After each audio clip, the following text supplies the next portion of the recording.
Hey everyone, welcome back to my channel. My name is Morgan. I am a Central Texas gardener in Zone 8B, and today we're going to be talking about what I'm planting right now on October 4th to get into my winter garden. So if you are in a more mild zone like Zone 8, 9, and 10, we still have lots of time to get a lot of things in the ground, and even if you're in a colder zone, some of these might work for you, especially if you have some kind of greenhouse or covering system.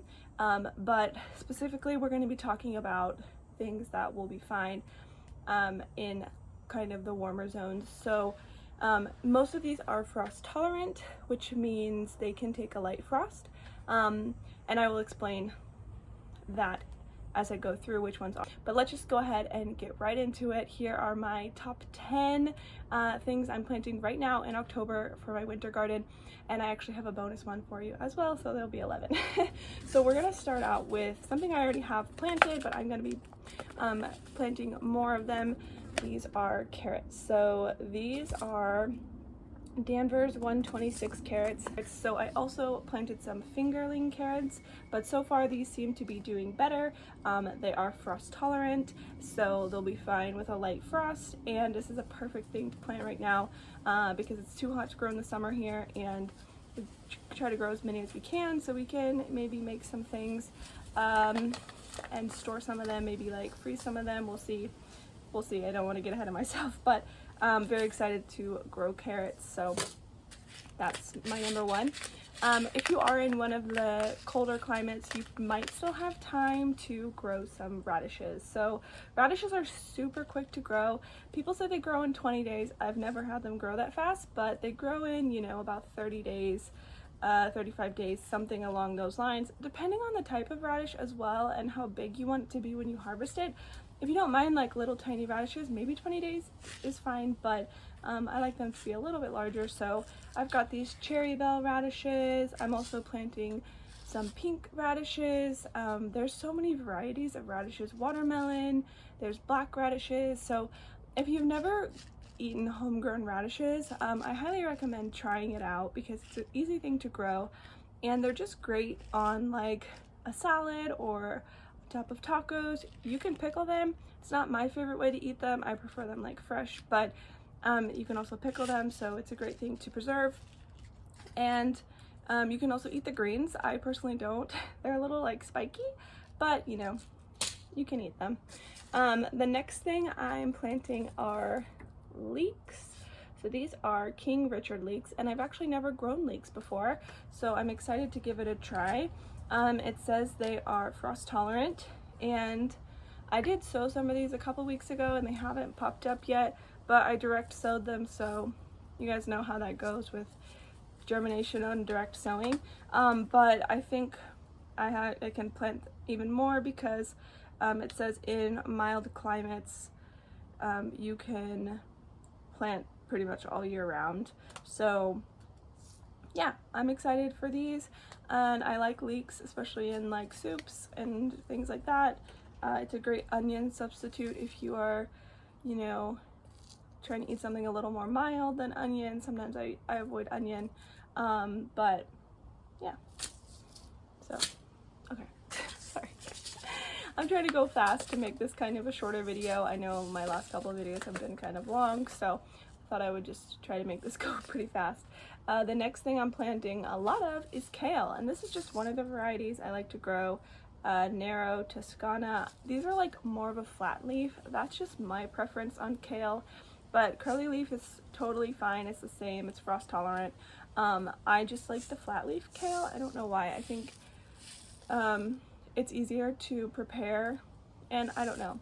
It just seems fancier. I don't know, maybe I'm wrong, but I really like this one. It gets big. I also grow this inside in my hydroponic system, and it's, like I said, frost tolerant, so it's a great thing to plant right now. I direct sowed quite a bit in my very back garden bed, and a lot of it was munched on by some bugs, so I'm gonna replant some of it, but there's a few that are still doing pretty good. I just want a lot of kale. So good thing about kale is that you can freeze it for soups, smoothies, and things like that. So if you have a really big abundance, you can dehydrate it or freeze it and save it for, you know, very, very cold months or summer when it's too hot to grow kale.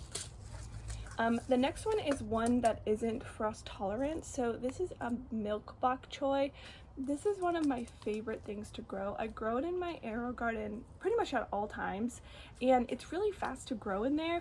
It's not as fast outside, and it's not frost tolerant, but in my experience last year, I was able to cover this with a light frost cloth, and it made it through several frosts. So if you are in a more mild climate, even though it's not frost hardy, this grows pretty fast. It's a lot faster growing than a full-size bok choy. They're like about this big, and they're really great because you can cut them in half and like put them in ramens or just stir fry them in half.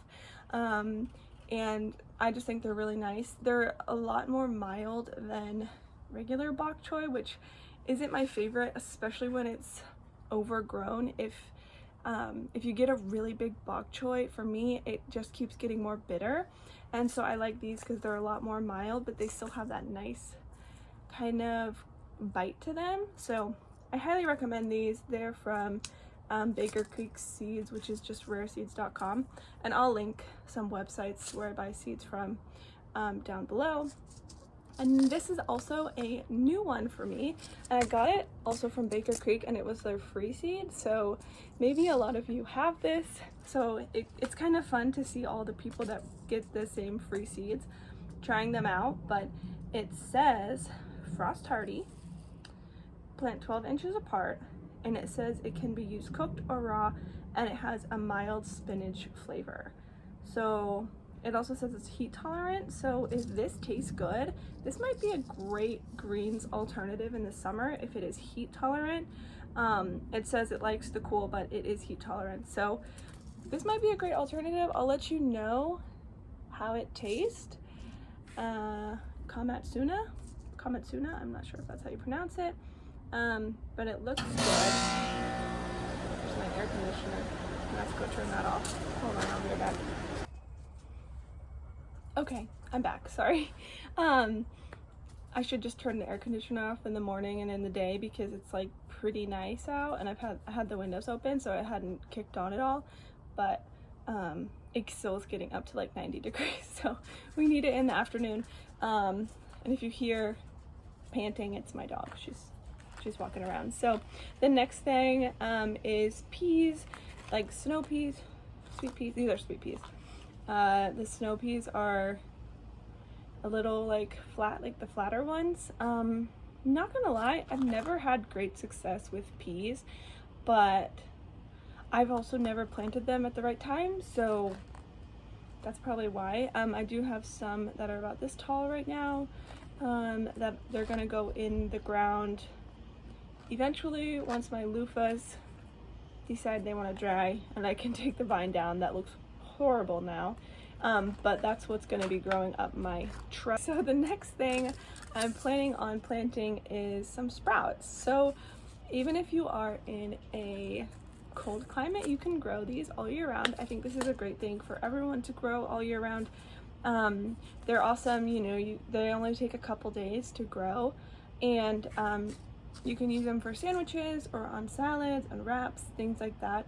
And these ones have a very mild flavor, but then there's also some daikon seeds in them, so it has like a little crunch to it, like a little bite. So I really like this mix. I've gotten some mixes that are like mostly radish, and I don't like that. So you just want to make sure it's like some, if you like that like really spicy flavor, then I think it's fine, but I like the more mild flavor. So I'm gonna start these, and I will probably grow them on my windowsill inside, yeah, for a quick green, because none of my greens are like that big.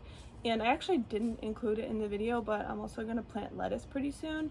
It's still really hot, so last year I planted it in like the end of October, and I got a really huge crop around Christmas and January, and then it did end up dying in the freeze. So yeah, okay, but I didn't include that on the list, so it's another bonus.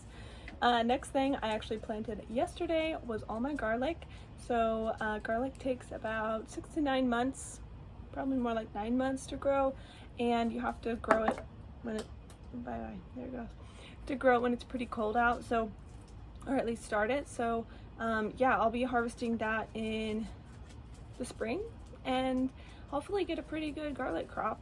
I've never grown, well, I have grown garlic before, but it's never done well. So it was back when I was in an apartment. My dog is so weird. What are you doing? Anyways, she gets so dirty and then she comes in the house and gets the house dirty. She's covered in leaves. Oh my gosh. So anyways, I've only tried to grow garlic in containers when I was in an apartment, and unfortunately it just didn't do well. We didn't get much sun in my apartment. Y'all, if you're still watching this video, like, it's a hot mess, I know. So what's going on? Are you done? Are you done? Okay. All right, next up is onion sets. So if you are starting onion from sets, now is a great time to do it because it takes about 6 months for this to be ready. Actually, I think closer to 4 to 6 months, just depending on your climate. And I don't really like to say how long things take because it depends on so many factors, but hopefully like 4 to 6 months we will have a lot of onions. And I planted about 105 of these yesterday, and this one just looked a little sad, so I'll probably go stick it in the ground. But I planted red onions, sweet onions, and yellow onions, and apparently sweet onions are double the price when you buy sets, which I didn't know, but apparently they are. So so that's my top 10, but I have a little bonus one because I just wanted to say that I am sowing this to plant some cilantro. So it says in fall for a winter harvest. So yeah, planting cilantro. Unlike most people think, cilantro does not grow in the summer when tomatoes grow. It grows the opposite season. So why it's combined with tomatoes in so many recipes logically doesn't really make sense, but I guess maybe in a mild climate you can grow both year round. I don't know, but I'm gonna try to grow a lot of this. I love cilantro, but I don't really like it dried, unfortunately. I really like it fresh, so I'm gonna get a lot of my cilantro in this winter, so that's exciting. So those are my 11 things that I am growing right now, starting in October, starting seeds right now today. I haven't started them inside. I mean, I do have some going, but you're not too late to start a winter garden. You have time. So just wanted to share what I'm starting. If you enjoyed this video, please like it and give me a comment. And if you want to see more, you can go ahead and subscribe to my channel. I would really appreciate it. And I hope you all have a great day and happy gardening. Bye.